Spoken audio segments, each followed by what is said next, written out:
When a woman heard strange cries coming from a nearby dumpster, she found a kitten. So, she took it upon herself to nurse the little guy back to health. But she soon discovered that this rare kitten found in a dumpster was more special than she could have imagined. In 2016, a woman heard the frightened cries of a kitten coming from a dumpster. Fearing the worst, she investigated.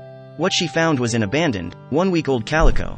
Once she got the calico kitten home, the woman saw it had serious health issues. In addition to a broken front leg, one of its back paws was gangrenous and required amputation. The woman had fostered kittens before, so it was a no-brainer to take this one home. For weeks, she bottle-fed the kitten and kept an eye on it round the clock. The kitten had been through so much. Before it even opened his eyes, it had lost a paw to disease. So, the woman decided to name it Martyr, because it kept fighting despite early struggles. For weeks, the woman kept the kitten fed and healthy. It passed the point of danger, but she couldn't bear to give the kitten to another home. So, she adopted it herself. The woman soon learned something interesting about Martyr. This calico is, in fact, a male. That makes him rare because calico cats are almost always female. Male calicos are so rare that only one is born for every 3,000 cats. That's a 0.03% birth rate for male calicos. As a result, male calicos often sell for a steep price, upwards of $2,000. The science behind male calicos has to do with the genetics of fur color. Coat color in cats is related to chromosomes. Both black and orange coloring is controlled by the X chromosome. Females can be both black and orange because of their XX makeup. But males are usually either black or orange because of their XY chromosomes. Calicos have patches of white, orange and brown or black fur. That means every calico must carry 2 X chromosomes.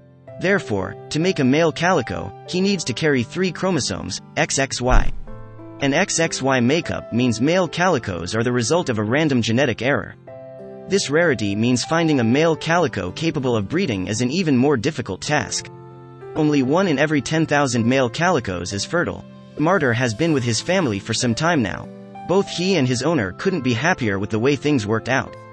He's growing up fast, and he's super loving and cuddly. Martyr's story isn't the only one of its kind. Sadly, the disposal of unwanted pets in public dumpsters is an increasing trend in the United States.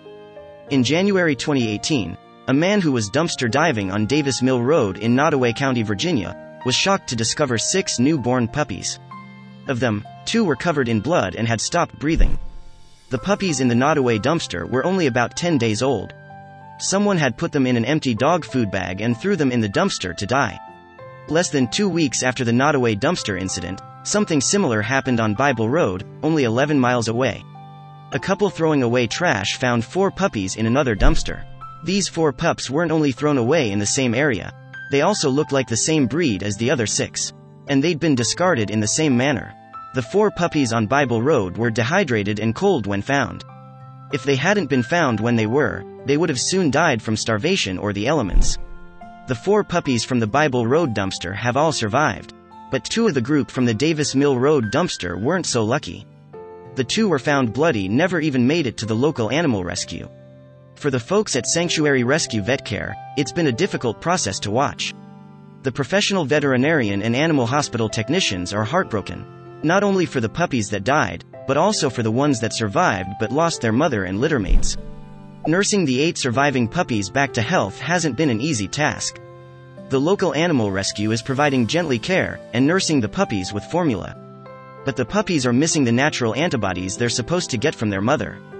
The absence of their mother hasn't just affected their nutritional intake. They also lack socialization. Socializing is crucial for developing pups, especially if they don't have a mother. That's why the shelter is keeping this litter together for now. Nottoway County hasn't taken the matter lightly. There's an active investigation, and the county is looking for those responsible. If the perpetrator is found, he or she could face serious jail time. Animal cruelty resulting in death is a Class 6 felony. The punishment for that is 5 years in prison. Even if the victim survives, animal cruelty is a Class 1 misdemeanor, which could mean a 12-month sentence. Crimes like this are more and more commonplace. So, it's important to spay and neuter animals. The ASPCA offers guidance in this arena. They can help anyone find low-cost means of spaying and neutering pets. Animal abuse often goes unreported.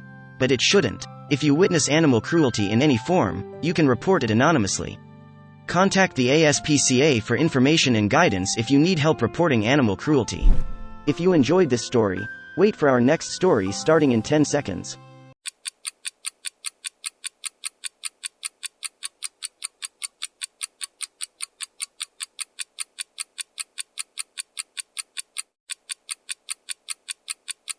When young minds come together to save an animal's life and help it walk again, we can only cry happy tears, like this woman did when she saw her duck run on the green field. Here's a story where technology and kindness worked hand in hand to help Peg the duck walk. And the people who made all of this happen were not surgeons or prosthetics experts. The saviors are children from a rural school. Not only did they become heroes, but also famous. Here's how they managed to help this adorable duck run again. How did Peg the duck get so famous overnight? Let's check out the entire story and meet the young heroes that helped this Indian runner duck to, well, run. The story began when Patsy Smith found a tiny baby duck. We found Peg sitting on the bank and he hadn't been hatched long. Smith has been raising ducks for a long time, but she never saw a duck in such a rough condition. The poor baby duck only had a foot. When I picked him up I noticed his foot was gone and was in horrible condition. Evidently a turtle had bitten his foot off, concluded the owner. The duck grew and grew, but instead of getting used to walking on a leg, the now 8-month-old duck had an irritated stump that was causing more problems. Smith had to do something, so she started contacting animal rescue operations to help Peg walk again. Smith had no idea that a group of 8th graders in Armorel High School from northeastern Arkansas would be the ones to save the duck's life. They had to take measurements of Peg's leg. Check out the duck waddling again in the grass. 3 students at the school, all of ages 14 to 15, worked together to create a new prosthetic leg for the duck. Now the 3 students had a dream: help this duck walk again. But it was not easy. Abby Simmons, Matthew Cook and Darshan Patel had worked in the past with technological tools and resources that helped them prepare for critical thinking and problem solving. We found out about Peg on Facebook. When he was a baby, he didn't have a leg, explained Patel. He added that with a 3D printed leg, he can run, and he wasn't able to do that before the prosthetic. Their teacher, Alicia Bell, East Lab facilitator, said this wonderful thing about their students and their abilities.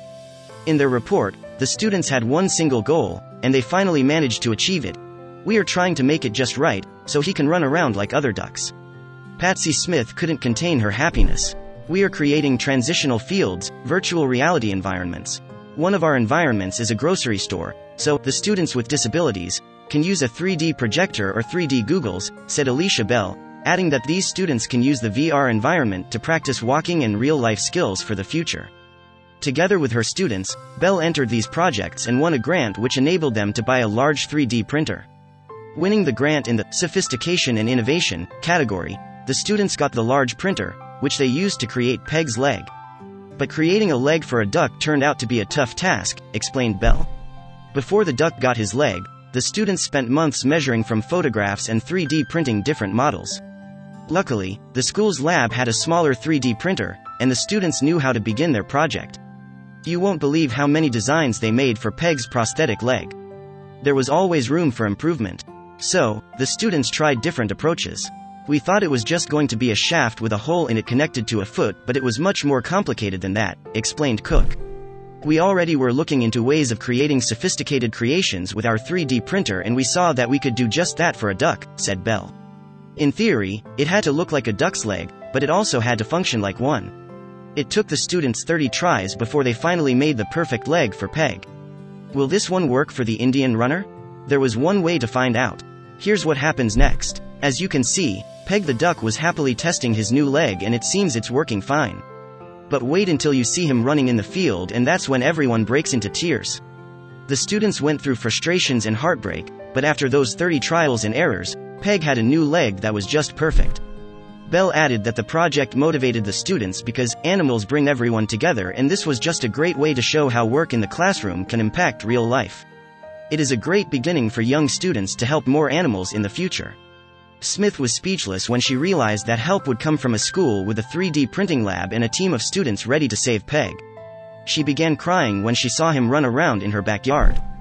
Thanks to these awesome kids, Peg can now happily waddle again, and although the journey was long and difficult, the students are now a lot more experienced in creating duck legs. But that is not the end of the story yet.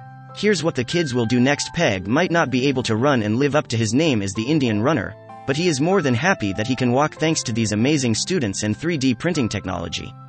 What will happen next? The students at the Armorel East Lab have quite a 3D printing expertise and experience. Patel explained that they are now working on helping a local chicken by printing another prosthetic leg. They're only in 8th grade. I feel like this is going to give them a lot of opportunities because they have 4 more years to get going, said Bell. As we can all see, this was only the beginning of their journey, and all their hard work was rewarded with a happy duck waddling on the field. Smith is also happy that technology has brought out the best in people. Peg can walk and run, and Smith is grateful that the students did everything they could for Peg, thanking them for their efforts. This is what she said. Smith said that she was so grateful that there are people that truly care and they have gone out of their way to do all they can to make it as comfortable for the duck. Peg is not the only animal to walk on a 3D printed prosthetics. Simmons added that they were frustrated that the other legs didn't perfectly fit, so they had to start over and over. The superintendent at the school explained that the kids' dedication to this project was amazing. Thanks to the Irish Retriever Rescue (IRR) charity, Duke was found on the streets. He had a deformed paw and couldn't walk. He was first sent to the pound and then got a foster family, the Browns, who couldn't let him go and adopted him. But Duke wanted to run with his furry siblings. Thanks to a research company founded by the University of Wales Trinity St. David, Duke got a 3D printed super leg that allowed the pooch walk, run, strut on all fours, for the first time in his life. He had to learn how to walk first.